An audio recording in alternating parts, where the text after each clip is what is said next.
எண்ணாகமம் எடுத்துக்கொள்ளலாம். இந்த மாலை வேளையிலே நாம் சில காரியங்களை தியானிக்கலாம். எண்ணாகமம் 22வது அதிகாரம். பீலேயாமினுடைய வாழ்க்கையிலிருந்து சில காரியங்களை அல்லது அந்த அதிகாரத்திலிருந்து சில காரியங்களை, முழு அதிகாரம் நம்ம போக போகிறதில்ல, ஆனால் அங்கங்கே சில காரியங்களை மட்டும் தியானிக்கலாம் என்று சொல்லி விரும்புகிறேன். முதல் 3 வசனங்களை நான் வாசிக்கிறேன். 22வது அதிகாரம், எண்ணாகமம் 22வது அதிகாரம் முதல் 3 வசனம். பின்பு இஸ்ரவேல் புத்திரர் பிரயாணம் பண்ணி எரிகோவின் கிட்ட இருக்கும் யோர்தானுக்கு இக்கரையிலே மோவாபின் சமனான வெளியிலே பாளையம் இறங்கினார். இஸ்ரவேலர் எமோரியருக்கு செய்த யாவையும் சிப்போரின் குமாரனாகிய பாலாக் கண்டார். ஜனங்கள் ஏராளமாய் இருந்தபடியினால் மோவாப் மிகவும் பயந்து இஸ்ரவேல் புத்திரன் நிமித்தம் கலக்கமடைந்து சொல்வார். 2 பேரை பார்க்குறோங்க. ஒன்று இஸ்ரவேல் புத்திரர், மற்றொன்று மோவாபின் ராஜா பாலாக். அவங்கள தான் பார்க்கணும். இந்த மோவாபின் ராஜான்னு சொன்னால் அந்த ஏரியாவில் இருந்த, அந்த மோவாப் பகுதியில் இருந்த ஜனங்களும் அந்த ராஜா. இஸ்ரவேல் ஜனங்கள் என்ன பண்ணிட்டு இருக்காங்க? பிரயாணமாக போயிட்டு இருக்காங்க. எங்கேருந்து போயிட்டு இருக்காங்க? எகிப்திலிருந்து விடுதலை ஆக்கி அவங்க கானான் தேசத்தை நோக்கி பிரயாணமாய் போய் கொண்டிருக்கிறாங்க. ஏராளமான ஜனங்கள் தான். அந்த ஜனங்களை பார்த்து மோவாபின் ராஜா மிகவும் கலக்கமடைந்து சிவாசி. யாரை பார்த்து யார் பயப்பட்டா? பிரயாணப்பட்டு போகிற ஜனங்களை பார்த்து அந்த பகுதியில் இந்த ராஜா பயப்படுகிறார். 2வது வசனத்துல இன்னொரு குறிப்பு ஒன்று இருக்கிறது பாருங்க. இஸ்ரவேலர் எமோரியருக்கு செய்த யாவையும் சிப்போரின் குமாரனாகிய பாலாக் கண்டு பயந்தான். ஏராளமான ஜனங்கள் நிமித்தமாக மட்டுமல்ல, ஆனா இஸ்ரவேல் ஜனங்கள் மூலமாய் தேவன் செய்த காரியங்களை இந்த பகுதி மக்கள் எல்லாம் என்ன பண்ணாங்க? கேள்விப்பட்டிருந்தாங்க. இதை நம்ம யோசுவாவின் புத்தகத்துக்கு வரும் பொழுது, யோசுவா 2வது அதிகாரத்துல நம்ம அங்க பார்க்கிறோம். எரிகோ பட்டணத்தை பிடிப்பதற்காக அவங்க யோர்தானை கடந்துட்டாங்க. எரிகோ பட்டணம் வருகிறது. அங்கே எரிகோ பட்டணம் எப்படி இருந்துச்சு சொன்னா, அவளுக்கு முன்பதாக பூட்டப்பட்டதாக இருந்தது. உள்ளே யாரும் போகல, வெளியில யாரும் வரல, அந்த பூட்டப்பட்டிருந்துச்சு. எரிகோ பட்டணத்துல இருந்த ஒரு பெண் மட்டும் ஒரு உண்மையை சொல்லுகிறார். அதுதான் 2வது அதிகாரத்துல வாசிக்கிறோம். 2வது அதிகாரம்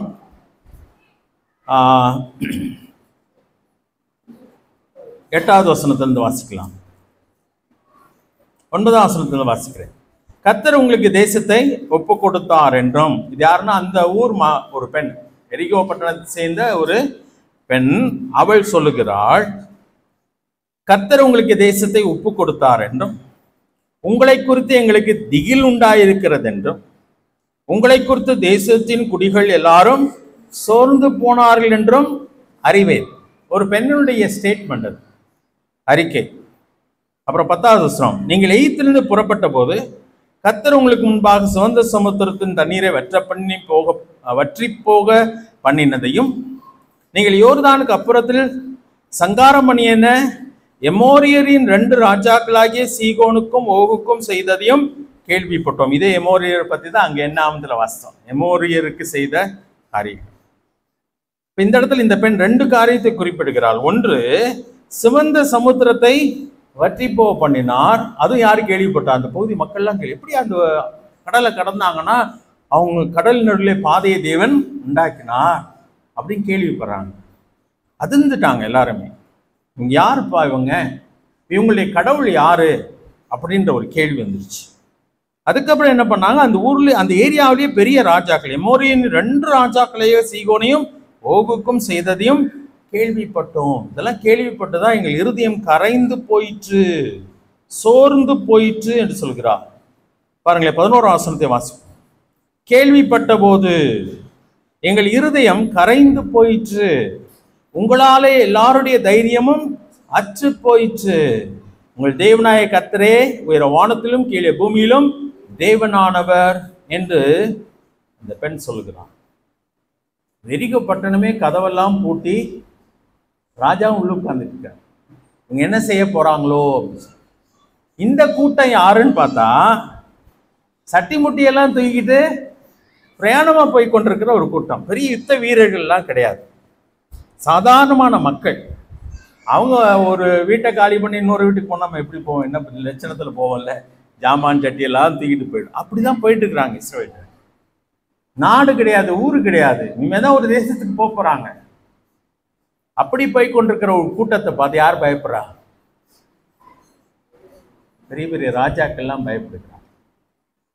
இது ரொம்ப அற்புதமான ஒரு காரியம். இன்னைக்கு நானும் நீங்களும் என்ன பண்ணிட்டு இருக்கோம்? பிரயாணிகள் தான் இல்லையா? நம் அந்நியர்களும் பரதேசிகள். நம்மளுக்கு இன்னும் சொந்த இடம்லாம் இல்லை, அந்நியர்களா இருக்கிறோம், பிரயாணத்தில் இருக்கிறோம். நம்ம யுத்த வீரர்களும் அல்ல. ஆனா யாருடைய பாதுகாப்பு நமக்கு இருக்கு? தேவனுடைய பாதுகாப்பு. சீஷர்களை பார்த்து ஆண்டவர் சொல்லும்போது சொல்றாரு, ஓநாயிலுக்குள்ளே ஆடுகளை அனுப்புகிறது போல நான் உங்களே அனுப்புகிறேன். மோசமான ஏரியாவில் தான் நம்மளை வச்சிருக்கிறாரு. ஆனா சொல்ல பயப்படாத, நான் உன்னோட இருக்கிறேன். இதுதாங்க, இதை நானும் நீங்களே புரிஞ்சுக்கணும். நிறைய நேரத்தில் அதை நம்ம புரிஞ்சு செயல்பட வேண்டும். அது நம்ம இடமா இருந்தாலும். ஒரு சில ஒரு மிஷனரி இருந்தாங்க, இந்த கிராம்ஸ்டன் இருந்தாங்களே, எரிச்சாங்களே குழந்தையும் பிள்ளைங்க. அவங்களோட சேர்ந்து இன்னொரு மிஸ் ஸ்டீஃபன் சொல்லி எனக்கு ரொம்ப பழக்கம். நாங்கள் கல்யாணம் கட்டி போனப்போ எங்களை நல்லா ரிசீவ் பண்ணி ரொம்ப நல்லா எல்லாம் செஞ்சோம். அப்புறம் 91 பயங்கரமான எதிர்ப்பு வந்து நாங்கள் மதுரை திரும்ப வேண்டியதாக இருந்துச்சு. அதுக்கப்புறம் நான் கேள்விப்பட்டேன் அவங்களுக்கு கேன்சர் வந்து அவங்க நியூசிலாந்து திரும்பி போகிறாங்க, ஆஸ்திரேலியா திரும்பி போகிறாங்க. நான் அவங்களுக்கு ஒரு கடிதம் எழுதியிருந்தேன், நீங்கள் எங்கள் தேசத்துக்கு வந்து சுவிசேஷத்தை அறிவிச்சு இவ்வளோ வயதான நிலைமையில் நீங்கள் போகிறீங்க, நான் ஆஸ் அன் இந்தியன், ஒரு இந்தியனா உங்களுக்கு நான் நன்றி செலுத்துகிறேன் அப்படின்னு சொல்லி எழுதியிருந்தேன். நான் நல்ல மனசோடு எழுதினேன், அவங்களுக்கு நல்ல பழக்கமும் கூட. அவங்க திருப்பி என்ன எழுதியிருந்தாங்கன்னா, நீ உங்கள் அப்பா வீட்டுக்கு போயிட்டா பத்திரமா இருப்பியா அப்படின்னு எழுதியிருந்தாங்க. எனக்கு ஷாக் ஆகி போச்சு. காரணம் அவங்களுக்கு தப்பான இன்ஃபர்மேஷன் யாரை கொடுத்துருக்காங்க, டேவிட் பயந்து தமிழ்நாட்டுக்கு ஓடி போயிட்டான் அப்படின்னு சொல்லி. நான் ஒரிசா விட்டுட்டு மதுரைக்கு வந்துட்டேன் இல்லையா, டேவிட் பயந்து ஓடி போயிட்டான்னு யாரோ சொல்லியிருந்திருக்காங்க. நான் அவங்களுக்கு பதில் எழுதலை. அவங்க வயசாகி போச்சு, சீக்கிரத்தில் பரலோகத்துக்கு போயிடுவாங்க, அங்கே போய் அவங்களுக்கு என்ன தெரிஞ்சிடும், உண்மை தெரிஞ்சுக்கிறோம், நம்ம இதுக்கு எக்ஸ்பிளைன் பண்ணோன்னு அதுக்கப்புறம் லெட்டர் எழுதலை அவங்களுக்கு. அவங்க போய் ஆஸ்திரேலியாவில் இறந்துட்டாங்க கேள்விப்பட்டு. நான் அப்போ தான் யோசித்தேன், மதுரைக்கு வந்தால் நான் பத்திரமா இருக்க முடியுமா, ஒரிசாவில் இருந்தால் நான் செத்து போயிடுவேனா அப்படின்னா அப்படி இல்லை. அது பயந்தெல்லாம் வரல. எனக்கு பயம் இருந்துச்சான்னா பயங்கரமான பயம்லாம் இருந்துச்சு. எனக்கு 1 வாரம் டைம் கொடுத்துருந்தாங்க. இந்த 1 வாரத்துக்குள்ளே நீ வெளியே போகலன்னா உன்னுடைய ரத்தம் என் மேலே தெரிக்குன்னு சொல்லிட்டு ஒரு பையன் சொல்லிட்டேன். ஒரு பெரிய விசாரணை நடந்துச்சு. நான் அவங்க கேட்ட கேள்விக்கெல்லாம் அழகாக பதில் சொல்லிட்டேன். ஆனால் டைம் கொடுத்துட்டாங்க எனக்கு. 1 வீக் தான் அவனுக்கு டைம் கிளம்பு. நானோட கேட்குறேன், கிளம்பணுமா வேணாமா? நான் அப்போ எனக்கு நிச்சயம் நடந்துருச்சு, கல்யாணம் நடக்கல. அன்றைக்கு ராத்திரி நானோட கேட்டேன், என்னோட கூட பேசுங்க ஆண்டவரே, நான் என்ன செய்யணும்னு பேசுங்க. தனியாக இருக்கேன், யாருமே இல்லை இந்த ரூமுக்குள்ள. வீடுன்னு சொன்னால் ஜன்னல் உண்டு, ஆனால் ஜன்னல் இந்த கம்பியெல்லாம் கிடையாது, சும்மா ஓட்டை தான் உண்டு, யாருனாலும் உள்ளுக்கு தவி வரலாம். அப்படி தான் வீடு. அது நானே உருவாக்குனேன் வீடு. ஸோ அந்த ராத்திரியில் நான் ஜெபம் பண்ணிட்டு படுத்தேன். ஆனால் அன்னைக்கு தூங்குன மாதிரி என்னைக்குமே தூங்கி இருந்துக்க மாட்டேது. பேதுரு சிறைச்சாலையில் தூங்குனான்னு சொல்லி பார்க்கல, அது மாதிரி நல்லா தூங்கி இருந்துச்சு. காலையில் எழுந்தோடனே ஆண்டவர்கிட்ட சொன்னேன், இன்னைக்குமா என் கூட பேச மாட்டேங்க, எவ்வளோ இக்கட்டான சூழ்நிலையில் இருக்கேன், நான் என்ன பண்ணுறேன்ட்டே தெரியலையே அப்படின்னு. அப்புறம் பாலைவன நீரோடைன்ற ஒரு டிவோஷன் புக் எப்பயுமே வாசிப்பேன். அந்த நாட்டில் வச்சுன்னு இருக்குன்னா ரொம்ப நல்லா இருக்கும். அதில் தான் கோதுமை மணியானது தனித்திருந்தா சாகாதிருந்தால் தனித்திருக்கும், செத்ததை ஆகில் மிகுந்த பலனுக்கு. எனக்கு புல்லரிச்சிச்சு, ஒரு மாதிரி உடம்பெல்லாம் ஒரு மாதிரி ஆயிடுச்சு.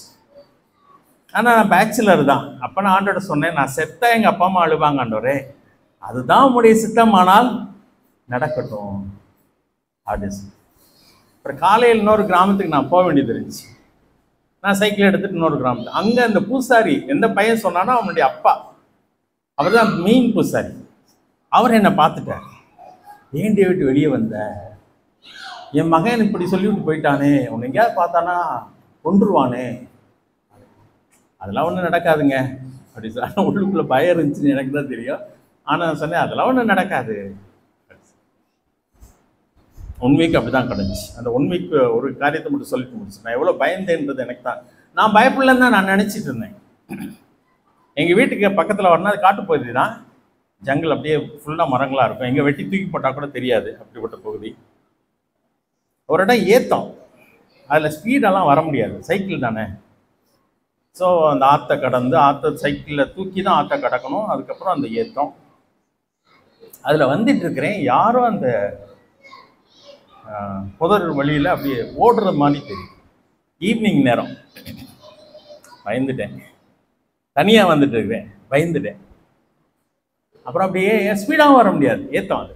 அதனால் அப்படியே ஓட்டி வீட்டுக்கு வந்துட்டேன். வீட்டுக்கு வந்துட்டு ஓன்னு அழுதுட்டேன். நான் சொன்னேன் ஆண்டவர்கிட்ட, நான் பயப்படலன்னு நினச்சேன் ஆண்டவரே, இவனுக்குள்ள பயங்கர பயம் இருக்குது அப்படின்னு அழுதுட்டு அதுக்கப்புறம் ஜெபம் பண்ணிட்டு படுத்துட்டேன். பயம் இருக்க தான் செய்யுது. நம்ம மனுஷன்றதுனால என்ன இருக்கும், பயம் இருக்க தான் செய்யுது. ஆனால் யாருடைய பாதுகாப்பு இருக்குது? தேவனுடைய பாதுகாப்பு. அதனால தான் ஆண்டவர் பயப்படாத பயப்படாதன்னு சொல்லிகிட்டே இருக்கிறார். நம்மளை பார்த்து பயப்படாத, நான் உன்னோட கூட இருக்கிறேன். ஸோ ஆண்டவர் நம்மோடு கூட இருக்கிறார். அதுதான் அவரே சொல்கிறார் இல்லையா, ஓநாய்களுக்குள்ளே ஆடுகளை அனுப்புகிறது போல நான் அனுப்புகிறேன். ஓநாய் அந்த தாடை ஸ்ட்ரென்த்து பார்த்தீங்கன்னா உதறிடும் ஆடுகளை, லேசாக பிடிச்சிக்கிறதுனாலே செதறிடும் ஆடுகள்லாம். அவ்வளோ ஸ்ட்ராங் அந்த தாடைகள். ஆடு எப்படிப்பட்டது, பலவீனமானவன்.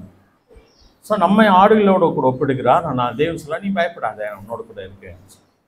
ஸோ இது ரொம்ப அற்புதமான ஒரு காரியம். யாரை பார்த்து யார் பயப்படுறா? நாடோடிகளாக போயிட்டு இருக்கிற மக்களை பார்த்து அந்த மக்கள் பயப்படுகிற காரணம் என்னன்னா, தேவன் அவர்களை பார்த்து இல்லை, அவர்களுடைய தேவனை பற்றிய தான காரியத்தின் நிமித்தமாக பயம். நான் அடிக்கடி யோசிப்பேன், இந்த இஸ்லாமியர்களின் மேலே இருக்கிற கண்ணை கொஞ்சம் நம்ம மேலே திருப்பினாங்கன்னா நம்ம காலியாயிடுவோம். நம்ம ரொம்ப பலவீனமானோம் கிறிஸ்தவங்க. ஒரு நிமிஷத்தில் நம்மளை காலி பண்ணலாம். ஏன் நம்மளை தொட மாட்டுறாங்க? ரொம்ப நம்ம குண்டு வைக்கவும் தெரியாது, எதுவுமே தெரியாது. இந்த ஆர்எஸ்எஸ் எல்லாம் அவங்க கவனமெல்லாம் யார் மேலே இருக்குன்னா இஸ்லாமியர்கள் மேலே. ஏன்? எனக்கு ஒரே ஒரு பதில் தான் உண்டு, நம்ம ஆண்டு யார் பாதுகாத்துட்டு இருக்கா? ஆண்டவர் நம்மை அதனால ஆபத்தே வராது. கிராம்ஸ்டன் அவங்களெல்லாம் எரிச்சிட்டாங்க இல்லையா, உயிரோடு எரிச்சாங்க. அதனால் அவரை ஆண்டவர் கைவிட்டுட்டாரான்னா இல்லை. எனக்கு தெரியும், அவரோட நல்லா பழக்கம் இருக்குனால அவர் எத்தனையோ முறை ட்ரை பண்ணியிருக்காங்க. நான் இருந்தப்பே ட்ரை பண்ணாங்க. எங்களை கொண்டு முதல்ல அந்த பகுதியில் இறக்கி விடுறதுக்கு வந்தப்போ போலீஸ் ஸ்டேஷனில் கூப்பிட்டு உட்கார வச்சுட்டாங்க. 1 மணிக்கு கணக்காக உட்காந்துருந்தாரு. அதே ஜீப்பு தான், அவர் எந்த ஜீப்பில் எரிச்சாங்க. அவருக்கு தெரியும் ஒரு நாள் இது நடக்க போகுதுன்னு சொல்லி, மனைவிக்கும் தெரியும் ஒரு நாள் இது நடக்கும்னு சொல்லி. ஆனால் குழந்தைகளை எரிச்சிட்டாங்கன்றது தான் யாராலையும் ஏற்றுக்கொள்ள முடியாதவர் இருக்காரு. அவங்க ஆயத்தமாக தான் இருந்தாங்க, ஒரு நாள் நடக்கும். ஸோ அதனால தேவன் அனுமதித்தாலும் அது தேவனுடைய சித்தம். இன்றைக்கு ஒரிசாவில் இவ்வளோ அறுவடை நடப்பதற்கு காரணம் இப்படிப்பட்ட மக்களுடைய மரணம் தாங்க. நம்ம செஞ்ச புண்ணியெல்லாம் கிடையாது, நம்ம செய்கிற பெரிய பயங்கரமான ஊழியமா அப்படிலாம் ஒன்றும் கிடையாது.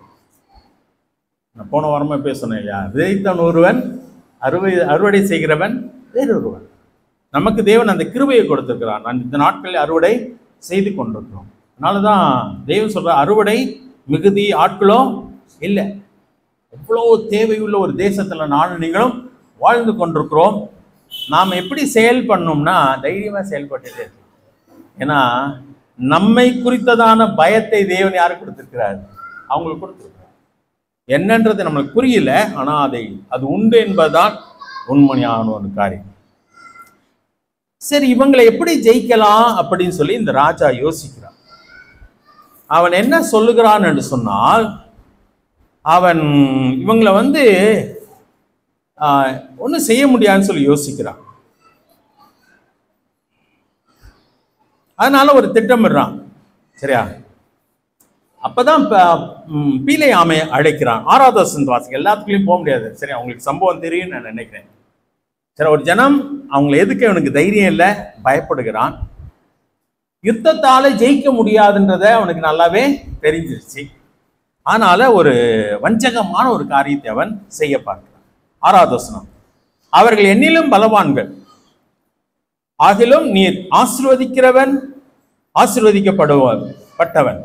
நீர் சபிக்கிறவன் சபிக்கப்பட்டவன் என்று அறிவேன்.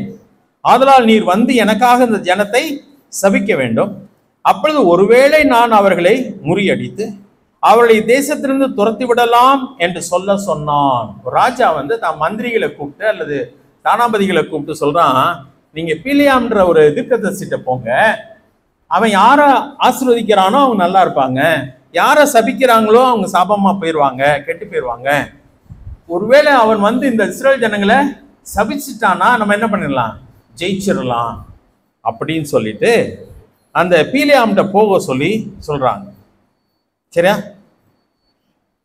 7வது வசனம். அப்படியே மோவாபின் மூப்பரும் மீதியானின் மூப்பரும் குறி சொல்லுதலுக்குரிய கூலியை தங்கள் கையில் எடுத்துக்கொண்டு புறப்பட்டு பிலேயாமினிடத்தில் போய் பாலாக்கின் வார்த்தைகளை அவனுக்கு சொன்னார்கள். ராஜா சொன்னதெல்லாம் சொல்றாங்கப்பா, நீங்க வாங்க, நீங்க ஆசீர்வதிக்கிறவங்க ஆசீர்வாதமா இருப்பாங்க, நீங்க சபிக்கிறவங்க சபிக்கப்பட்டு போயிடுவாங்க, அதனால உங்களுக்கு நிறைய காசு கொடுப்பார் ராஜா அப்படின்னு எல்லாத்தையும் சொல்றாங்க. 8வது வசனம். அவன் அவர்களை நோக்கி, ராத்திரிக்கு இங்கே தங்கி இருங்கள், கர்த்தர் எனக்கு சொல்லுகிறபடியே உங்களுக்கு உத்தரவு கொடுப்பேன் என்றான். அப்படியே மோவாபின் பிரபுக்கள் பீலியாமிடத்தில் தங்கினார்கள். நான் சொல்றேன், ராத்திரி இங்கே தங்கிருங்க, நான் ஆண்டோட்ட கேட்டுட்டு சொல்றேன்னு சொன்னோன்னா அவங்களுக்கு தங்கிட்டாங்க. 9வது வசனம். தேவன் பீலியாமிடத்தில் வந்து ராத்திரியில பீலியாமோட கூட பேசுகிறார். உன்னதத்தில் இருக்கிற இந்த ஜனங்கள் யார் என்றார்.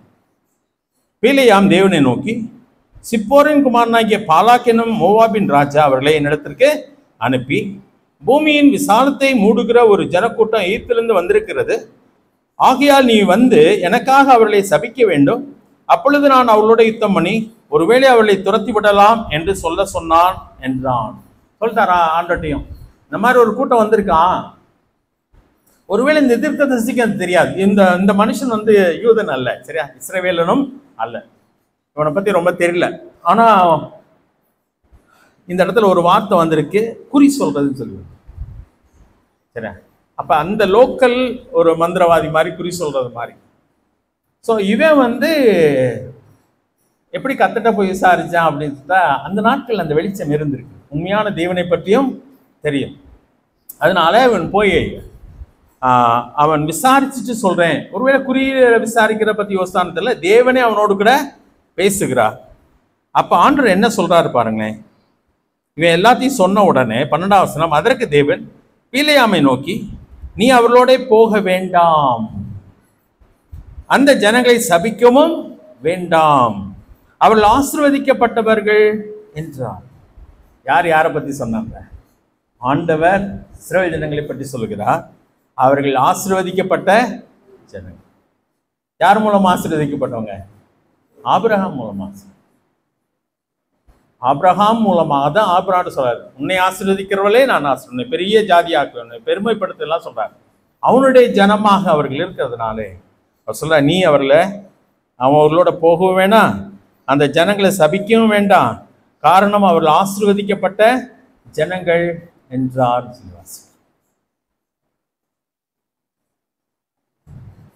இவன் போய் சபிக்க முடிந்ததானா? முடியவே இல்லைன்னு, முடியவே இல்லை. அதான் பின்னாடி நம்ம பார்க்க போறோம். இப்போ இன்னைக்கு பார்த்தீங்கன்னா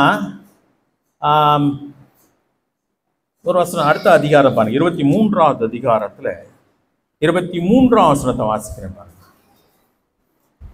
யாக்கோபுக்கு விரோதமான மந்திரவாதம் இல்லை, இஸ்ரவேலுக்கு விரோதமான குறி சொல்லுதலும் இல்லை. இதுதான் உண்மையான ஒரு காரியம். தகடு எடுக்கிற ஊழியக்காரங்களாம் நிறைய பேர் மதுரையில் கூட இருந்தாங்க, இப்போ ரொம்ப அதை பற்றி கேள்விப்படுறது இல்லை. குறி சொல்கிற ஊழியக்காரங்க, தகடு எடுக்கிற ஊழியக்காரங்க, செய்வனையை உடைக்கிற ஊழியக்காரங்க, கட்டகளை உதவி ஒரு கட்டு நம்மளுக்கு என்ன பண்ணாது, வேலை செய்யாதுன்னு வேதம் சொல்லுது. என் வீட்டு வாசல்லே ஒருத்தன் வந்து தகடை புதைச்சி வச்சுட்டு போனாலும் நமக்கு என்ன பண்ணாது, அது வேலை செய்யாதுன்னு வேதம் சொல்லுங்க. அதை நம்ம நம்பணுங்க. காலையில் 3 மணி 4 மணிக்கு குடுகுடுப்புக்காரன் வீட்டு வாசலில் வந்து நல்ல காலம் பிறகுதுன்னு சொல்லிட்டு போவான். அதனால ஒன்று நல்ல காலம் பிறகு போகிறதும் இல்லை, அல்லது ஏதாவது ஒன்று சொல்லிட்டு போவான். முன்னாடியெல்லாம் வரும், இப்பெல்லாம் வர்றது கிடையாது. அதான் ஒரு சாஸ்திரியார் ஊழியக்காரர் சொன்னார், முன்னாடி நிறைய குடுகுடுப்புக்காரெல்லாம் வந்துட்டே இருந்தாங்க, இப்போ வரதே இல்லை. ஏன்டா தொழிலையே மாற்றிட்டானுங்களா, ஏன் வரதே இல்லை அப்படின்னு யோசித்தேன். அப்புறம் திடீர்னு எனக்கு யோசனை வந்துச்சு, ஊழியக்காரங்கெல்லாம் குடுகுடுப்புக்காரன் ஆயிட்டான், அதனால குடுகுடுப்புக்காரெல்லாம் தொழிலை விட்டு வேற தொழிலுக்கு போயிட்டான் அப்படின்னு சொன்னார். இது உண்மை, அவர் சொன்னது, நான் சொல்லலை. அவர் கேட்டுட்டு ரொம்ப எனக்கு ஷாக்காக இருந்துச்சு, சிரிப்பாக இருந்துச்சு. ஊழியக்காரங்கள்லாம் நல்ல காலம் பிறக்குது, அதுவும் 1ஆம் தேதி வந்துட்டா போச்சு. ஜனவரி 1 வந்துட்டா வாக்குத்தத்தம் உயிரை வாங்கி அப்புறம் ஏதாவது பிளெயின் இப்போ விழுந்ததை கூட குஜராத்தில் போய் பிளெயின் விழுந்துச்சு, நான் முன்னாடியே சொன்னேன்னு ஒருத்தர் ஊழியக்காரன் சொல்லிடுச்சு. காப்பாற்றிருக்க வேண்டியதானே, முன்னாடியே உழப்புன்னு தெரிஞ்சிருந்தா. சரியா, ரொம்ப பரிதாபமான ஒரு நம்ம ஆண்டவரால் ஆசீர்வதிக்கப்பட்ட ஜனங்கள். அதை நம்ம புரிஞ்சுக்கணும். யாரும் எனக்கு விரோதமாக எதுவும் செய்யவும் செஞ்சாலும் ஒர்க் அவுட் ஆகும். எது வரைக்கும்ன்றதை நம்ம பார்த்துக்கோங்க. சரியா, நம்ம அவருடைய அந்த பாதுகாப்புக்குள்ளே இருக்கும் மட்டும். அதான் யோபை பற்றி நம்ம படித்தோம்ல, ஏற்கனவே படித்தோம்.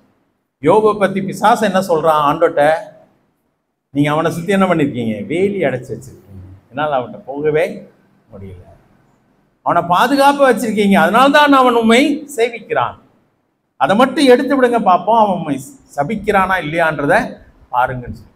இப்போ தேவன் ஒவ்வொருவரையும் வேலி அடைத்து அவருடைய கோட்டைக்குள்ளே வைத்திருக்கார், பத்திரமா.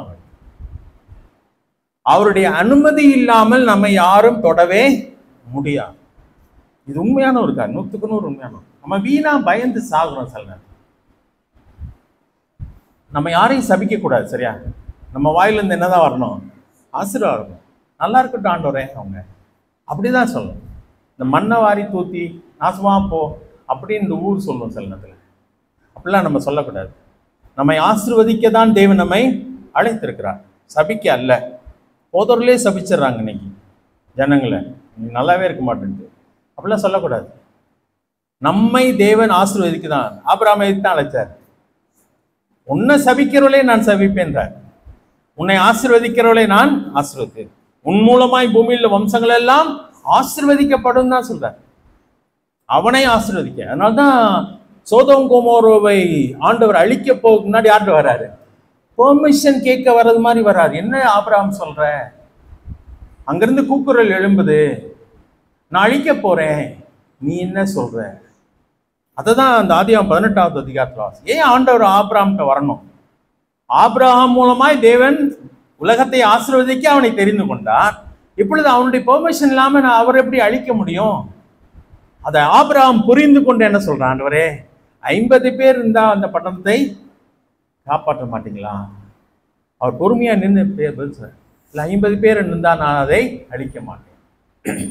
அப்புறம் சந்தேகம் வந்துச்சு, 40 பேர், 45 பேர், 40 பேர், 30 பேர், 20 பேர், 10 பேர் வரைக்கும் வந்துட்டான். பொறுமையா ஆண்டவர் அவன் நின்று போயிடுச்சு, இல்லை 10 பேர் இருந்தா நான் என்ன பண்ண மாட்டேன், அழிக்க மாட்டேன். ஆனால் அதோடு ஆபிரகாம் நிறுத்துனதுனால அதுக்கப்புறம் ஆண்டவர் அதை அழிக்கிறார். ஏன்னா 10 பேர் கூட அங்கே நீதிமான்கள் இல்லை. இப்போ பாருங்களேன், நிறைய நேரத்தில் இந்த மக்கள் என்ன சொல்கிறாங்களா, கிறிஸ்தவனை வந்து நீ ஏன்டா இந்த உலகத்தில் இருக்கீங்க, அமெரிக்காவுக்கு போங்கடா, எங்கேயாவது போங்கடா, எங்கள் நாட்டில் இருக்காதீங்க அப்படிலாம் சொல்லுவாங்க. அதை நீ எங்களுக்கு அடிமையா. உண்மையே சொல்ல போனால் இந்த தேசத்தின் ஆசீர்வாதத்துக்கு யார் தெரியுமா காரணம்? நம்ம தான் காரணம். நம்ப மாட்டாங்க நம்ம சொன்னால், ஆனால் அதான் உண்மை. உண்மையான குடிமக்கள் யார் தெரியுமா? நம்ம தான்.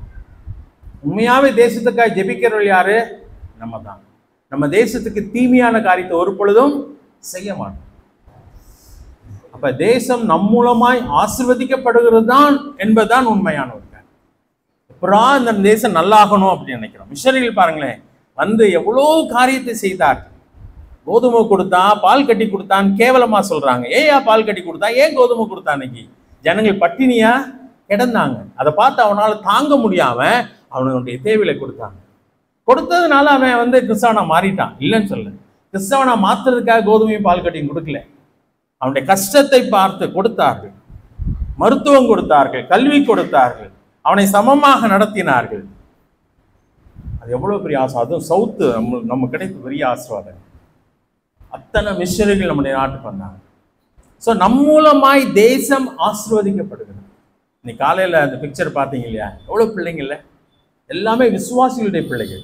சும்மா ரோட்டில் இருந்த அந்த கிராமத்து பிள்ளைங்கள்லாம் கிடையாது, விசுவாசிகளின் பிள்ளைகள். பல சர்ச்சிலேருந்து வந்து அங்கே அந்த பிள்ளைகள்லாம் அப்படியே அவங்க முகமெல்லாம் மலர்றதை நம்ம பார்க்க முடியும். அவ்வளோ சந்தோஷம். இந்த மாதிரி ஆக்டிவிட்டீஸ் அவங்க பார்த்ததே கிடையாது. உண்மையை சொல்லப்போனால் வேறு ஸ்தாபனங்கள்லாம் பார்த்தீங்கன்னா இந்த மாதிரி இதெல்லாம் இல்லை. அவங்களுக்கு என்ன செய்யணுன்றே தெரியல. இப்போ கிளமியெல்லாம் போய் அந்த அதனுடைய ஆர்டர்ஸ் இங்கே எந்த பேட்டர்னில் செய்கிறோமோ அதே பேட்டர்ன் அங்கே கொண்டு போய் இப்படியெல்லாம் செய்யலாமா? ஸோ அதனால அது ரொம்ப ஆச்சரியமாக இருக்கு. அந்த டீச்சிங் ப்ராப்பராக கொண்டு வந்துட்டே வருது. ஸோ இது வந்து எவ்வளோ பெரிய ஆசீர்வாதம். ஒரு சமுதாயமே அப்படியே லிஃப்ட் ஆகுது. அப்போ நம் மூலமாய் தேசம் என்ன பண்ணுது? ஆசீர்வதிக்கப்படுகிறது. அதற்காக தான் தேவன் நம்மை அழைத்திருக்கிறார். ஆண்டவரே பார்த்தீங்கன்னா அவர் கைகள்லையும் காலையும் ஆணி அடிக்கிறப்ப நாஸ்மா போங்கடான்ட்டா சொன்னார்? இல்லை, இதாவே இவர்களுக்கு மன்னிங்க, தாங்கள் செய்கிறது என்னதென்று அறியா. தெரியாமல் செய்கிறாங்க, ஆண்டவரே தண்டிச்சிடாதீங்க, அதுதான் அதனுடைய அர்த்தம். ஸோ அதே போல தான் இன்றைக்கு நம்மை துன்பப்படுத்துவார்கள், ஆனாலும் அவங்கள என்ன பண்ணக்கூடாது? சபிக்க கூடாது. நாம் ஆசீர்வதிக்கப்பட்டவர்கள். அதனாலே எல்லாரையும் நாம் ஆசீர்வதிக்க தான் தேவன் நம்மை அழைத்தவராக இருக்கிறார். அப்ப நமக்கு விரோதமான மந்திரமும் இல்லை, விரோதமான குறி சொல்லுதலும் இல்லை. மிக முக்கியமான அற்புதமான ஒரு காரியமாக இருக்கிறது. ஆண்டவர் என்ன சொல்லிட்டாரு? அவன்கிட்ட டெஃபினட்டா சொல்லிட்டாரு. 22:12 நீ இந்த ஜனங்களோட போக வேண்டாம் சொன்ன. அந்த பிரபுக்களும் என்ன பண்ணிட்டாங்க? மூப்பர்களும் திரும்பி போயிட்டாங்க. ராஜாட்ட போய் சொல்றாங்க, வரமாட்டேன்னு சொல்லிட்டான் அப்படின்னு சொன்னனே. அவர் ராஜா சொல்றாரு, எப்பா அவனுக்கு இன்னும் அதிகமான பரிசெல்லாம் கொடுக்குறேன், கனம் பண்றேன், அவனை மறுபடியும் போய் கூப்பிடுங்கன்னு சொல்லி இன்னும் நிறைய கிஃப்ட் எல்லாம் கொடுத்து அனுப்புகிறார். திருப்பி அவங்க வராங்க. சரியா? 18வது வசனத்தை வாசிக்கிறேன். பீலியாம் பாலாக்கின் ஊழியக்காரருக்கு பிரதித்திரமாக, பாலாக்கு தன் வீடு நிறைய வெள்ளியும் பொன்னும் தந்தாலும் சிறிய காரியமானாலும் பெரிய காரியமானாலும் செய்யும் பொருட்டு என் தேவனாய கர்த்தரின் கட்டளையை நான் மீறக்கூடாது. ரொம்ப தெளிவாக தான் அந்த மனுஷன் இருக்கிறார். நான் என்ன பண்ண முடியாது? மீற முடியாது அப்படின்னு சொல்கிறார். 19ஆம் வசனம். அந்த வசனம் எப்படி ஆரம்பிக்குது? ஆகிலும் நான் மீற முடியாது, ஆனா நான் அவனை கேட்டு பார்க்கிறேன் அப்படின்னு சொல்றான். 19ஆம் வசனம் வாசிக்கலாம். ஆகிலும் கர்த்தர் இனிமேல் எனக்கு என்ன சொல்லுவார் என்பதை நான் அறியும் படிக்க நீங்களும் இந்த ராத்திரியிலே இங்கே தங்கியிருங்கள். உடனே அவங்க ராத்திரியில தங்கிட்டாங்க. இரவில் ஆண்டவர் என்ன பண்ணுகிறார்? அவனோட இரவிலே தேவன் பிலேயாம் இடத்துல வந்து, அந்த மனுஷன் உன்னை கூப்பிட வந்திருந்தா நீ எழுந்து அவளோட கூட போ, ஆனாலும் நான் உனக்கு சொல்லும் வார்த்தைப்படி மாத்திரம் நீ செய்ய வேண்டும் என்றார். கொஞ்சம் கஷ்டமான காரியம். நேற்று தான் போவேனான்னு சொன்னாரு, இன்னைக்கு என்ன சொல்லிட்டாரு? போன்னு சொல்லிட்டார். ஏன் மனம் மாறிட்டார் ஆண்டவர்?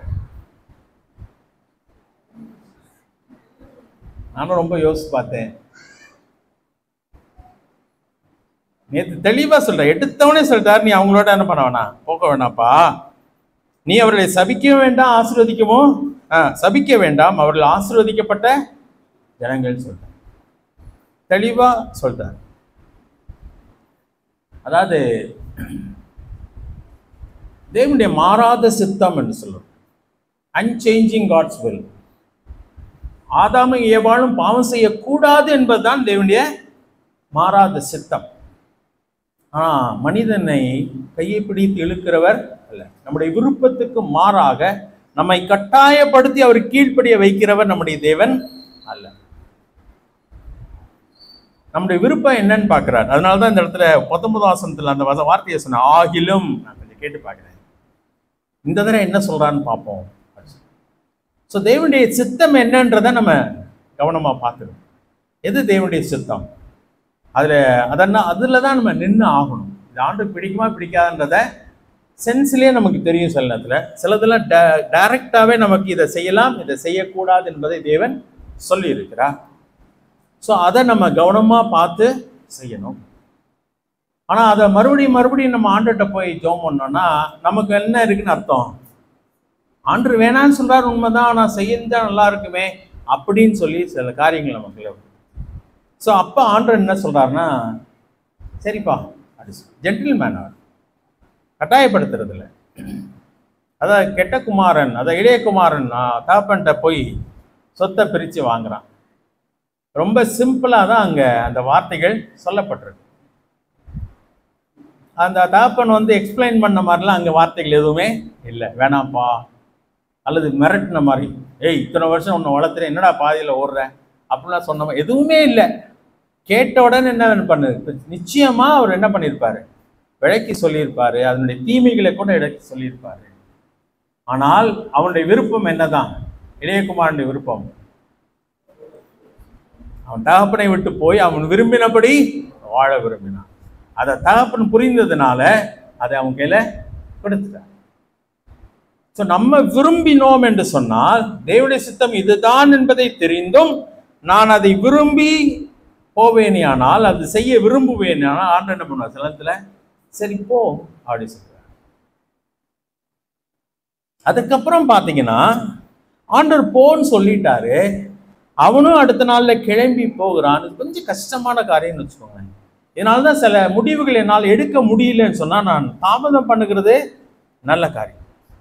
அவசரப்பட்டு முடிவு எடுக்கக்கூடாது. என்னுடைய ஆசையின் அடிப்படையில், விருப்பத்தின் அடிப்படையில் முடிவு எடுக்காமல் நான் காத்திருப்பது நலமான காரியம். தெளிவா நேற்று சொல்லிட்டாரு, நீ போக வேணான்னு சொல்லிட்டாரு. ஆனா இவனுக்கு ஆசைனால மறுபடியும் போன்னு சொல்லிட்டாரு. கீழே பார்க்கலாமா, 21வது வசனம். பிலேயாம் காலமே எழுந்து தன் கழுதையின் மேல் சேனம் கட்டி மோவாபின் பிரபுக்களோட கூட போனான். கிளம்பிட்டான். 22வது வசனத்துல, அவன் போகிறதுனாலே தேவனுக்கு கோபம் ஒன்று. போன்னு சொல்லிவிட்டு அப்புறம் எதுக்கு கோபம் பண்ணோம்? சரி, நான் நெகட்டிவா கேள்வி கேட்கல, நான் கேள்வி கேட்கணுங்க. பைபிள் படிக்கிறப்ப என்ன பண்ணணும், கேள்வி கேட்கணும். ஆண்டவர் மேல சந்தேகத்தினால கேள்வி கேட்கல, எனக்கு சரியான அர்த்தம் அங்க கிடைக்கணும். அதானே போன்னு சொன்னாரு, முதல்ல போக வேணாம்னு சொன்னாரு, அப்புறம் போன்னு சொல்லிட்டாரு, அப்புறம் என்ன கோவப்படுறாரு? அப்ப அவருக்கு எது விருப்பம் இல்லை, இவன் செய்கிறது விருப்பம் இல்லை. அவனை தடுக்க பார்க்கிறார், ஆனா தடுக்கிறதே அவனுக்கு புரியலன்னு பாருங்களேன். அந்த இடத்துல பாருங்களேன், 22ஆம் வசனத்துல, அவன் போகிறதுனால தேவனுக்கு கோபம் உண்டது, கர்த்தருடைய தூதனானவர் வழியிலே அவனுக்கு எதிராளியாய் நின்றார். ரொம்ப கடினமான வார்த்தை இல்ல, எதிராளியாய் நின்றான்னு சொல்லியிருக்கு. அவன் தன் கழுதையின் மேல் ஏறி போனான், அவன் வேலைக்கார் 2 பேரும் அவனோடு இருந்தார்கள். கர்த்தருடைய தூதனானவர் உருவின பட்டயத்தை தம்முடைய கையிலே பிடித்து கொண்டு வழியில நிற்கிறதை கழுதை கண்டு. கழுதைக்கு தான் தெரிஞ்சு, யாருக்கு தெரியல, இவனுக்கு தெரியல. ஏன்னா இவனுடைய ஆவல் எல்லாம் எங்க இருக்கு, ராஜாட்ட போவோம், செல்வம் கிடைக்கும், கணம் கிடைக்கும், சரியா, அந்த இதுல ஆசையில தான் அப்படியே போகிறான். அதனால எதெல்லாம் மறைச்சிருச்சுன்னா, இதெல்லாம் மறைச்சிச்சு. தேவன் விருப்பம் இல்லாததை, அவர் விரும்பாத அவருடைய அந்த நிலையை அவன் பார்க்க முடியாதவனாய் இருந்தான். எதிராளியாய் நிற்கிறதை கண்டு, அதுவும் உருவின பட்டயத்தை கொண்டு வழியிலே நிற்கிறதை கண்டு, கழுதை கண்டு வழியை விட்டு வயலிலே விலகி போயிற்று. ரோடை விட்டு கீழே இறங்கிச்சு, வயலுக்குள்ள இறங்கிச்சு. கழுதையை வழியில் திருப்ப பிலேயாம் அதை அடித்தான். கர்த்தருடைய தூதனானவர் இருபுறத்திலும் சுவர் வைத்திருக்கிற திராட்சை தோட்டத்தின் பாதையிலே போய் நின்றார். அவர் ஒரு நேரம் பாத்திரம் கொண்டு போய் நிறுத்திட்டார்.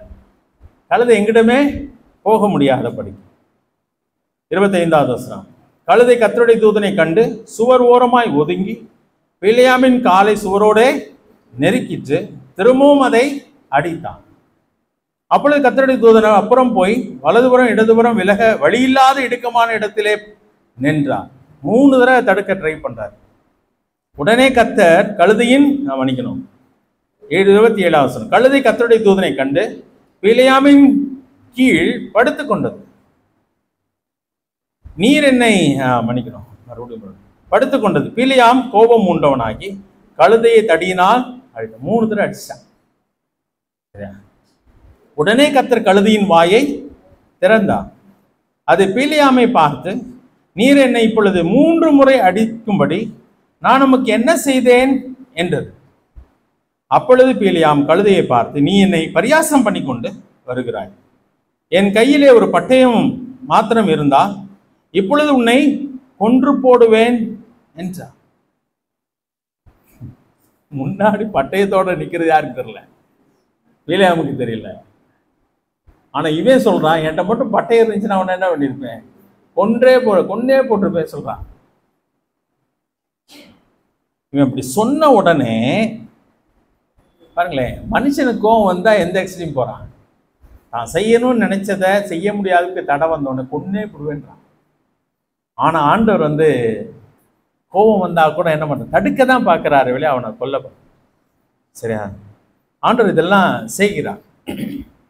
32 மன்னிக்கணும் 30ஆம் வசனம்.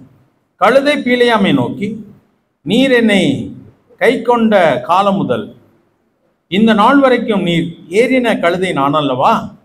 இப்படி உமக்கு எப்போதாகிலும் நான் செய்தது உண்டா என்றது.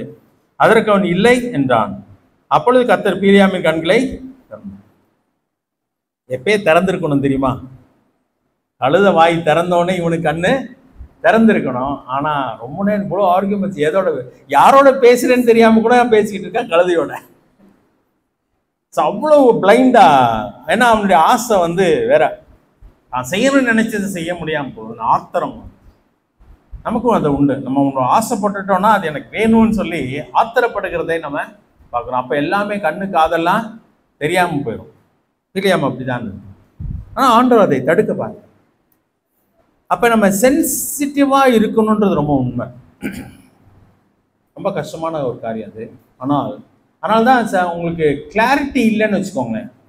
ஒரு தீர்மானம் எடுப்பதற்கு தெளிவு இல்லைன்னா அதை பெண்டிங்கில் போட்டுறது நல்லது. அவசரப்பட்டு தீர்மானம் எடுக்க கூடாது, விட்டுறணும், அமைதியாக இருக்கணும். அது ரொம்ப நல்லது. ஆனால் சூழ்நிலைகள் வேற மாதிரி இருக்கும். இப்பயே சிலது தீர்மானம் எடுத்து தான் ஆகணும்னு போல இருக்கும். அதில் நம்ம தவறு செய்கிறவர்களாக இருக்கிறோம். பிலியாம ரொம்ப மட்டமாலாம் நினைக்க வேணாம். இது அப்படியே நம்மளை வச்சு அந்த இடத்துல பார்க்க முடியும். கழுதை பேசுமா? இந்த இடத்துல பேசியிருக்காங்க. எதற்காக பேசினது? இந்த மோசேட்ட ஆண்டவர் சொல்றப்ப என்ன சொல்லியிருக்கணும் தெரியுமா? வாயை உண்டாக்கினவர் நான் அல்லவா, கழுதையை பேச சொன்னவரும் நான் அல்லவான்னு சொல்லி இருந்திருக்கேன். இது அதுக்கப்புறம் நடக்கிற காரியம், அதனால மோசேக்கு விலகிருக்க. நெபுகாத்நேச்சார ஒரே செகண்ட்ல என்னவாக்குனாரு? மிருகமாக்குனார். தானியேல் புத்தகத்தை அவ்வளோ பெரிய ராஜா 7 வருஷம் மிருகமாய் அவர் உலாவி. அப்ப மிருகத்தை என்னவாக்க முடியும் அவரால்? மனுஷனை போல பேச வைக்கவும் அவர் தானே உண்டாக்குகிற தேவன். திருநெல்வேலியில ஒருத்தரை பத்தி இருக்குன்னு நான் சொல்லியிருக்கேன்.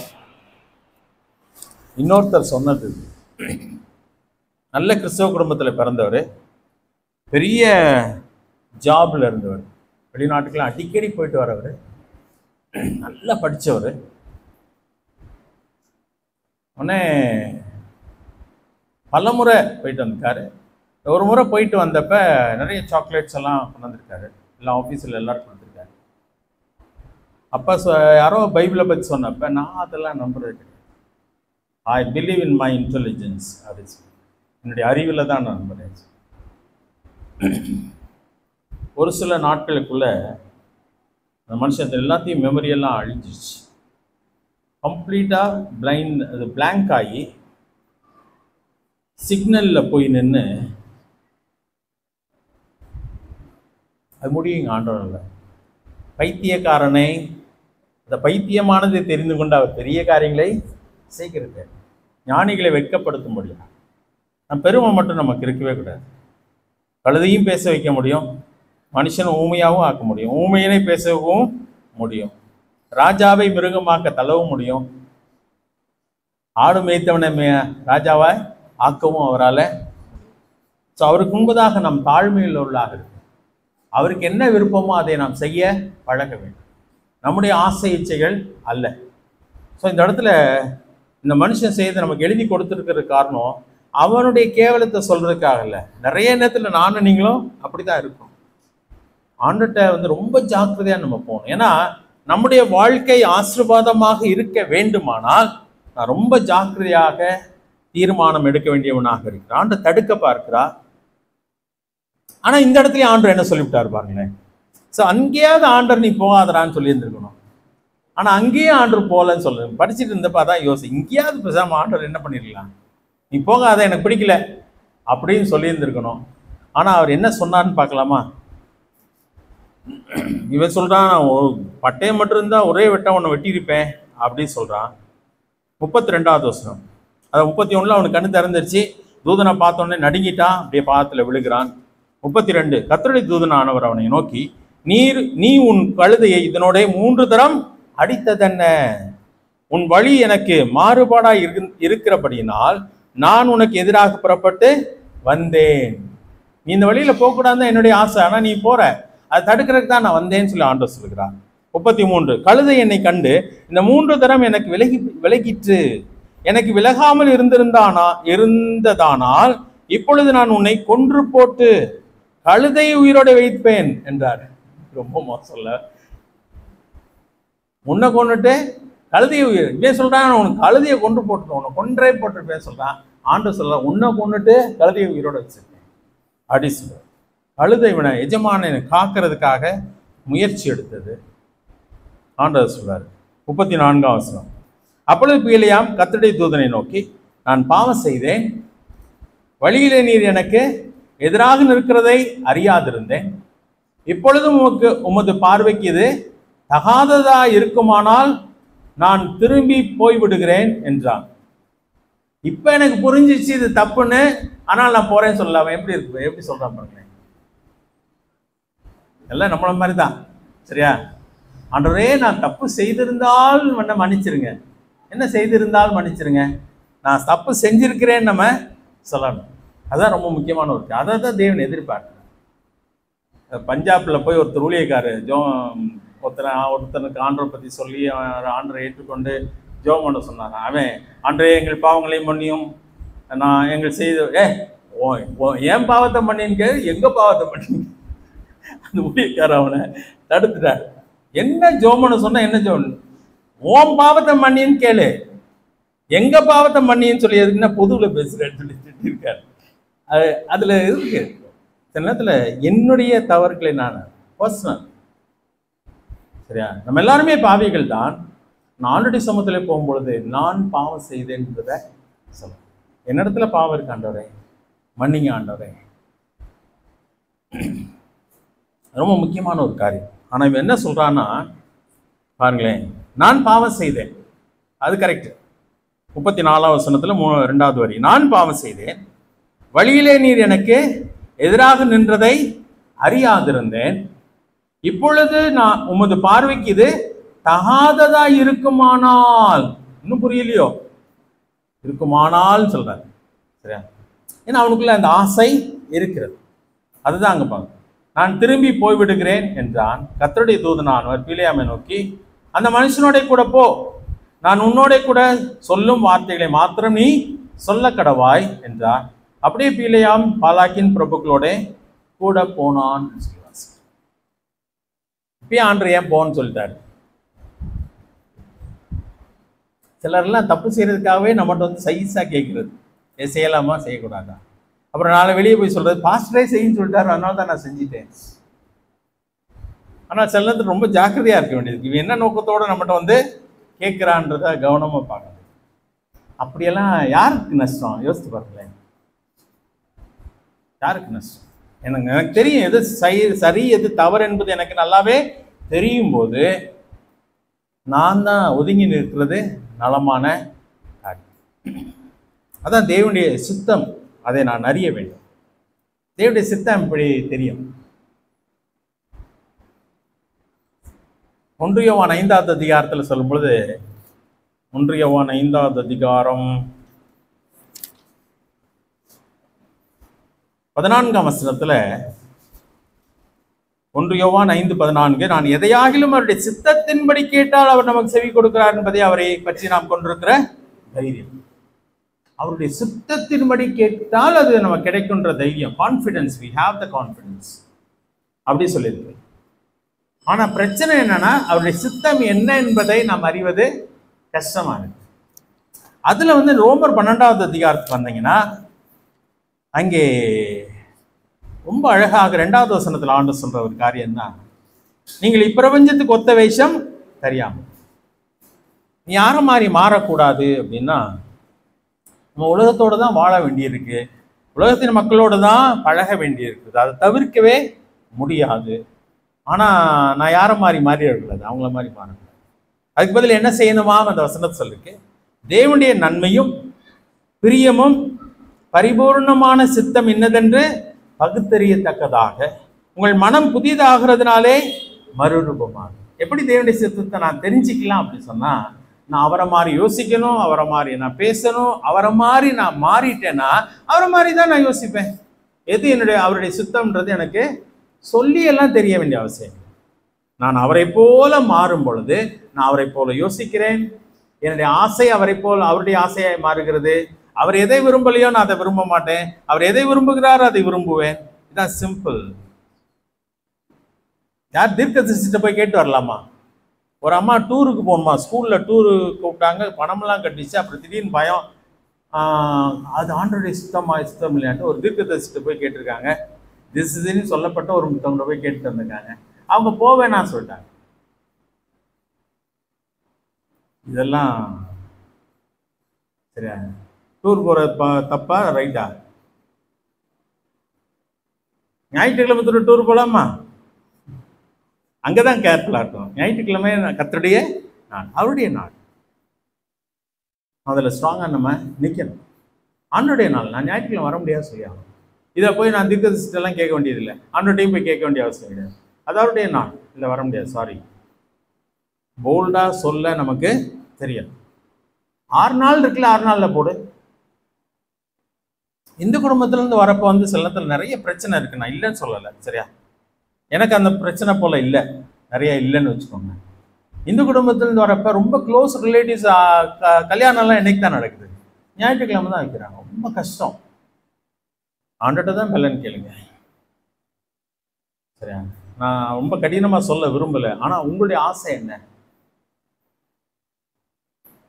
சொந்தக்காரங்க சொல்றதெல்லாம் நம்ம ஒன்றும் செய்யறதெல்லாம் கிடையாது. எத்தனையோ காரியத்தை நான் வீம்பி தானே போயிட்டு இருக்குல்ல. ஏன் பிரச்சனை வருதுன்னா அப்படிதான் வரும். நம்ம ஆரம்பத்திலிருந்தே நைஸா சொல்ல பழகணும், சரியா? நைஸா சொல்லப்படும். மன்னிச்சுக்கோங்க, எனக்கு அந்நாளைக்கு வர முடியாது அப்படி சொல்லணும்.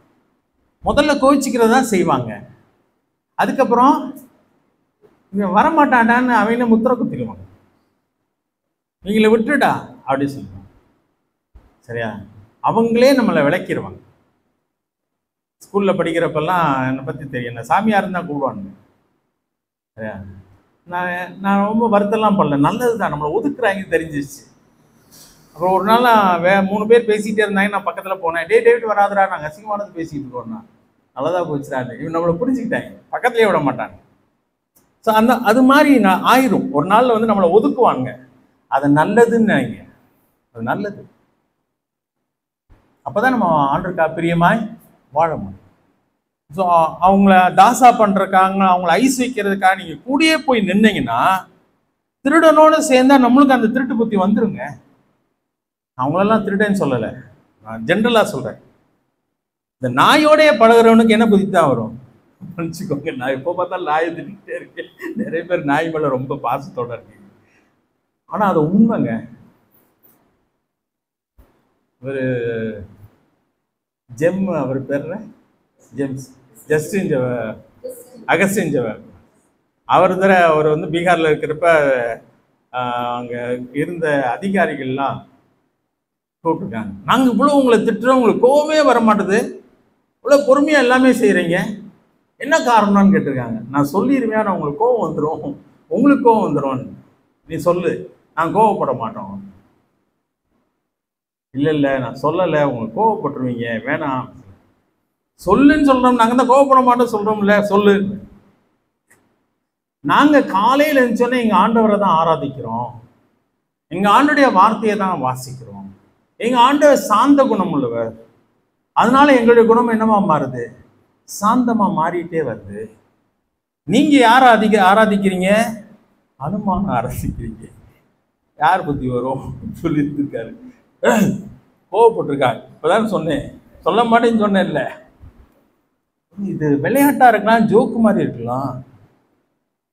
விக்கிரகத்தை வணங்குகிறவர்கள் அதை போலவே இருக்கிறான்னு சொல்லி தேவனுடைய வசனம். நான் குறைச்சி சொல்லலைங்க. கெட்டவனோட நீங்க சேர்ந்தீங்கன்னா யாரை மாறிடுவீங்க? கெட்டவனா மாறிடுவீங்க. Tell your friends I will tell about யூன்னு சொல்லுவாங்க. உன் நண்பனை சொல்லு, நான் உன்னை பத்தி சொல்லிடுவேன்னு சொல்றாங்க. தாயை போல பிள்ளை தாயை போல பிள்ளை நூலை பேல சேலை. ரொம்ப அழகான பழமொழியில தமிழ்ல இருக்குது, ரொம்ப பியூட்டிஃபுல்லா. அப்படியே உண்மை, அதான் உண்மை. அப்ப இந்த வசனத்துல என்ன அழகா சொல்லியிருப்பாங்க, நீங்க உலகத்துக்கு ஒத்த வேஷம் தரிக்காத, உலகத்தை போல மாறும். அதோட ரொம்ப அட்டாச்சா போகவே கூடாது. நம்ம அங்கதான் வாழ்ந்தாகணும், வேற வழி இல்லை, அவங்களோட தான் பழகி ஆகணும். ஆண்டவரே இங்க இருன்னு சொல்லிட்டாரு, நம்ம இங்கதான் நம்மளுக்கு வேலையை வச்சிருக்கிறாரு.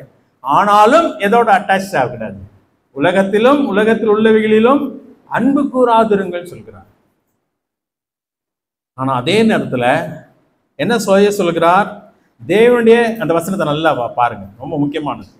தேவனுடைய நன்மையும் பிரியமும் பரிபூர்ணமான சித்தம் என்னதென்று பகுத்தறியத்தக்கதாக, பிரிச்சு பார்க்கத்தக்கதாக உங்கள் மனம் புதிதாகிறதுனாலே மறுரூபமாகுங்கள். நம்முடைய வாழ்க்கை அப்படியே அவரை போல மாறிட்டே வரும் பொழுது ஒரு கட்டத்துல நீங்க உலகத்தாரை போல சிந்திக்கவே முடியாம போயிடும்.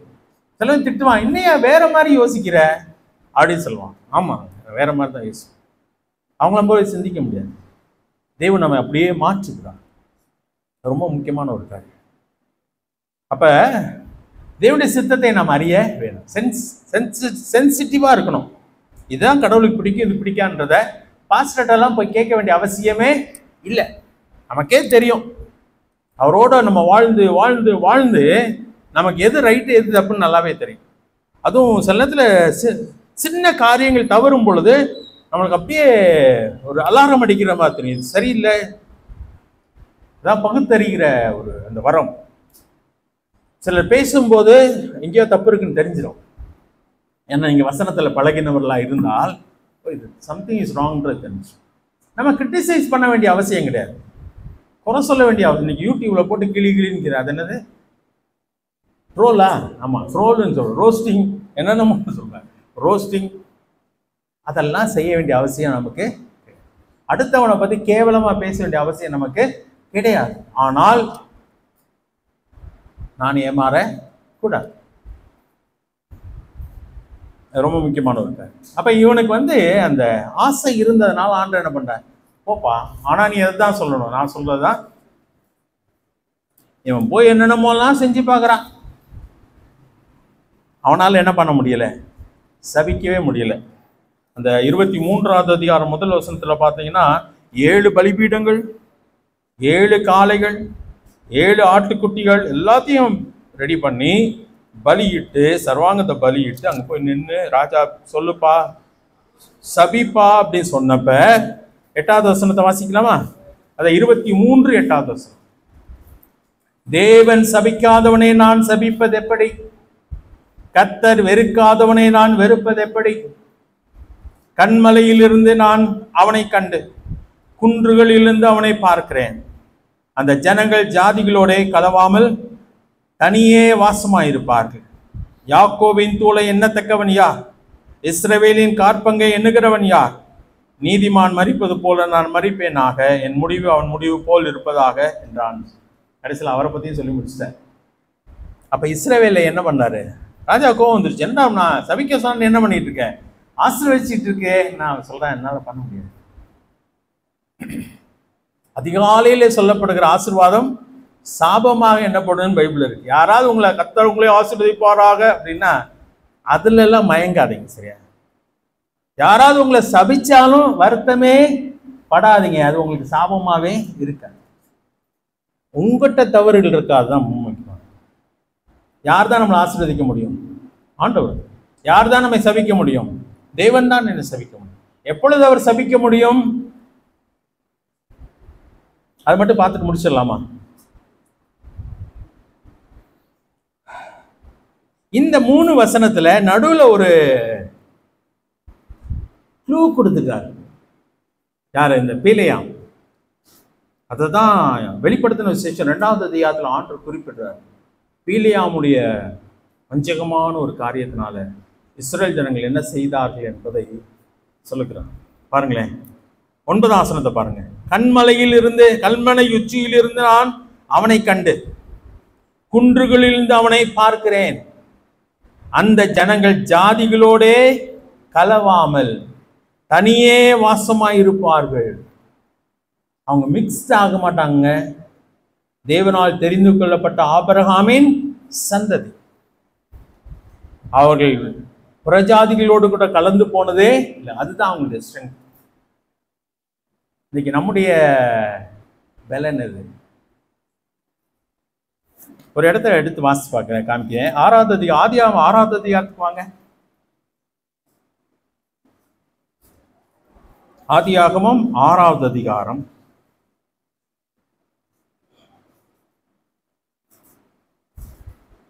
முதல் வசனத்திலிருந்து தான் வாசிக்கிறேன், சரியா? மனுஷர் பூமியின் மேல் பெருக துவங்கி அவர்களுக்கு குமார்த்திகள் பிறந்த போது தேவகுமாரன் மனுஷகுமார்த்திகளை அதிக சௌந்தரியம் உள்ளவர்கள் என்று கண்டு அவர்களுக்குள்ளே தங்களுக்கு பெண்களை தெரிந்து கொண்டார்கள். அடுத்த வசனத்தில் என்ன சொல்கிறார்? அப்பொழுது கர்த்தரின் ஆவி மனுஷனோட என்னைக்கும் போராடுவதில்லை. ஆண்டவர் மனுஷனோட போராடுகிறது. என்ன போராடினா நினைக்கிறீங்க?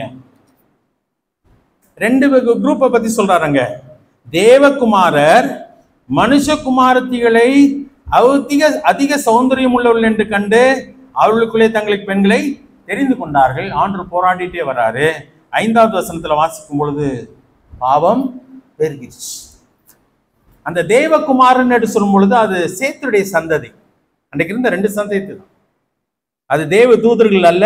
ஏன் தேவ தூதர்கள் அல்லன்னு சொன்னா, தேவ தூதர்களுக்கு ரீப்ரொடக்ஷனே கிடையாது, பிள்ளைகள் கிடையாது, திருமணமும் கிடையாது, பிள்ளைகள் கிடையாது.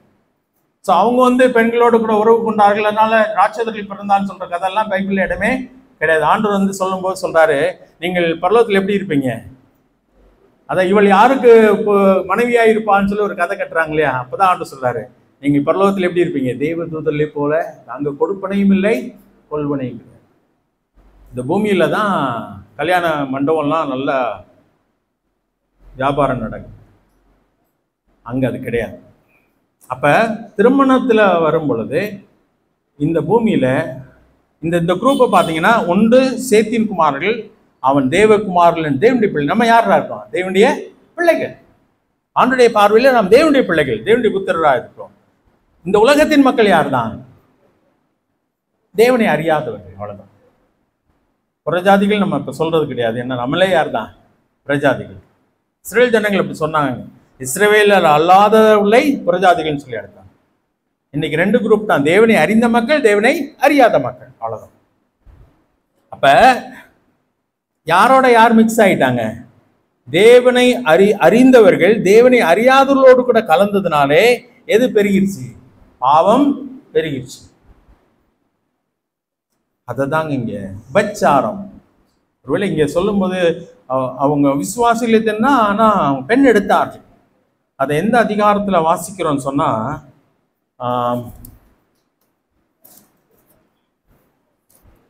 25:1 பாருங்க. 25:1. இஸ்ரவேல் சித்திமிலே தங்கியிருக்கையில் ஜனங்கள் மோவாபின் குமார்த்திகளோட வேசித்தனம் பண்ண தொடங்கினார்கள். அவர்கள் தங்கள் தேவர்களுக்கு இட்ட பலிகளை விருந்துண்ணும்படி ஜனங்களை அழைத்தார்கள். ஜனங்கள் புசித்து அவர்களை தேவர்களை பணிந்து கொண்டார்கள். அவங்க ஒரு க்ளூ அந்த இடத்துல கொடுக்குறான். அதை பற்றி வெளிப்படுத்தின விசேஷத்தில் வாசிக்கலாமா? வெளிப்படுத்தல் 2வது அதிகாரம்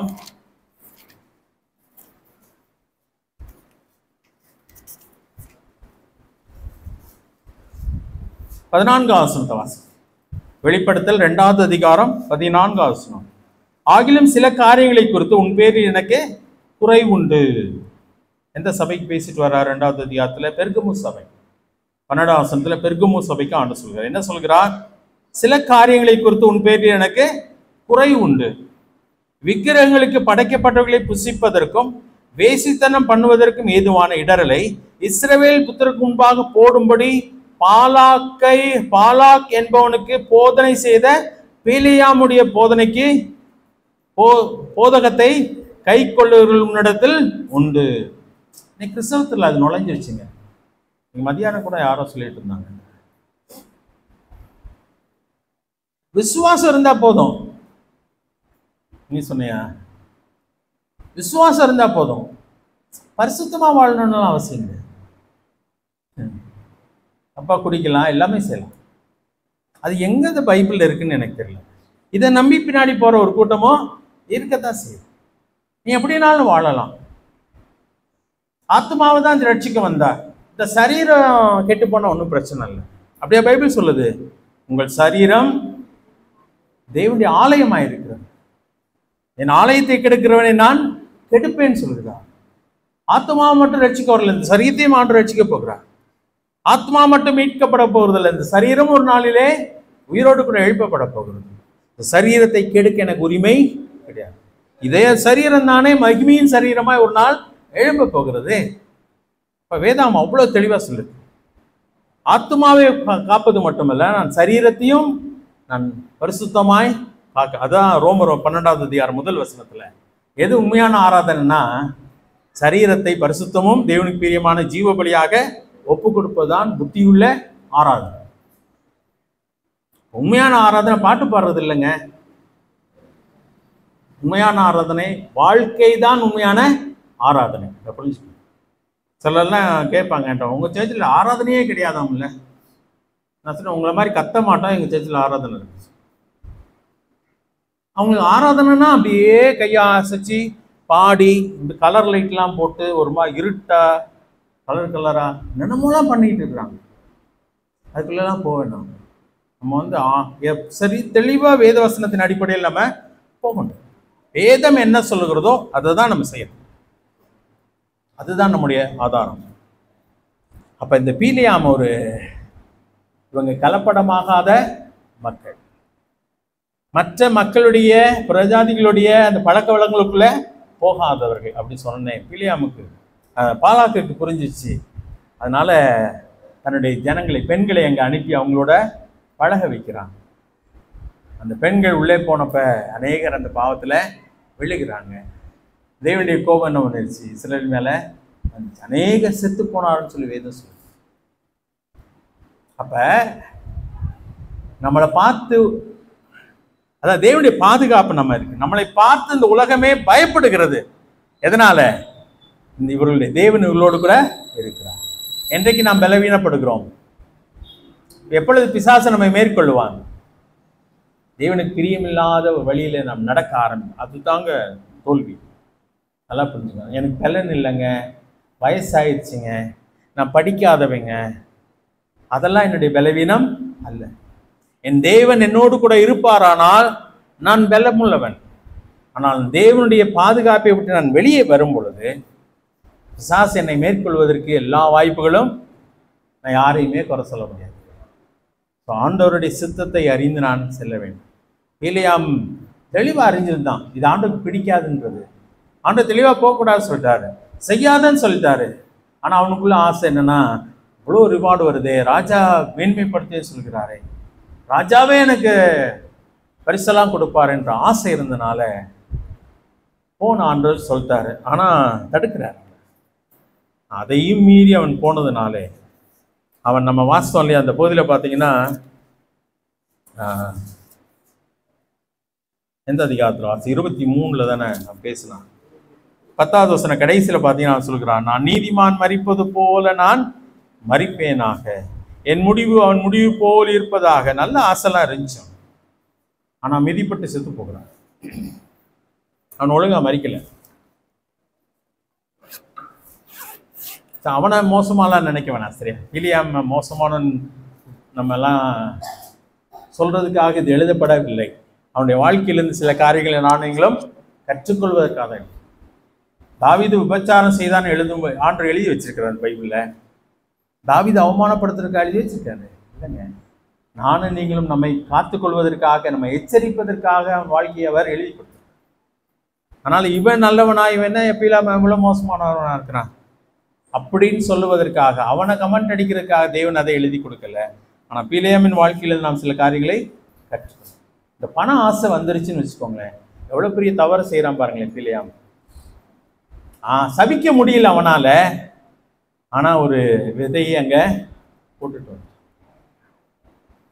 அது ரொம்ப தப்பு. பண ஆசை தான் தீமோத்தேயுல சொல்லணும், பண ஆசை எல்லா தீமைக்கும் வேறாயிடும், எல்லா தப்பையும் செய்ய தூண்டிடும். பண ஆசை மட்டும் நமக்கு ஒரு காலம் இருக்கு. பணம் தேவைதான், இல்லைன்னு சொல்லலை.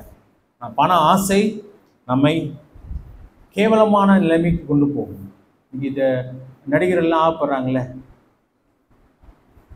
இந்த போதைப் பொருள்ல, பெண்களாக இருந்தால் ரொம்ப மோசமான வாழ்க்கையில் ஆகப்படுற. ஏங்க பணம், ஏன்னா அழகு குறைஞ்சிருச்சு, மார்க்கெட் விழுந்து போச்சு, ஆனால் அவங்களுக்கு பணம் வேணும், அவங்க ஸ்டேட்டஸை மெயின்டைன் பண்ணணும், அதனால் தவறான வழிக்கு போகணும். அதனால நம்ம தேவன் எங்கே வச்சிருக்கிறாரோ அந்த இடத்துல இருக்கிறது நலமானது. போதுமன்ற மனதுடனே கூடிய தெய்வ பக்தியை மிகுந்த ஆதாயம். ஆண்டு எவ்வளோ கொடுத்துருக்கிறார், நன்றி ஆண்டவரே, என் தேவையில் சந்திங்க. அவரை கைவிட மாட்டேன்னு சொல்றாரு. சிங்கக்குட்டிகள் தாழ்ச்சியடைந்து பட்டினியா இருக்கும், கத்தரை தேர்தலுக்கு ஒரு நன்மையும் குறைவுபடாது. அன்னண்டுக்குரிய அப்பத்தை நான் உனக்கு கொடுப்பேன்னு சொல்லியிருக்காரு. ஏராளமா இல்லாம இருக்கலாம், ஆனா ஒரு நாள் கூட நான் பட்டினியாக தேவன் நம்மை விடுகிறது இல்லை. தேவன் நம்ம மேலே கரிசனை உள்ளவராக இருக்கிறார். ஆனால் உலகத்து மேல ஆசை வச்சு ஏதோ ஒரு காரியத்தை அடைகிறதுக்காக நம்ம யாரை விட்டு விலகிடக்கூடாது, ஆண்டரை விட்டு விலகி விட கூடாது. ஸோ ஆண்டர் நம்ம எச்சரிக்கவும் செய்கிறார். நம்ம ஜாக்கிரதையா இருந்து முன்னேறி போகும் பொழுது பெரிய ஆசீர்வாதத்தை நாம் காணும். ஜெபம் பண்ணலாமா? முடிவோமா? நேசிக்கிற நல்ல ஆண்டவரே, மனிதனுடைய வெற்றிகளையும் எழுதி கொடுத்திருக்கிறீர், மனிதனுடைய தோல்விகளையும் எங்களுக்கு எழுதி கொடுத்திருக்கிறீர். வேதாகம் இரண்டையுமே எங்களுக்கு பேசுகிறது கர்த்தாவே. நன்மைகளை மட்டும் எழுதவில்லை, மனிதன் செய்த தீமைகளையும் எழுதியிருக்கிறது.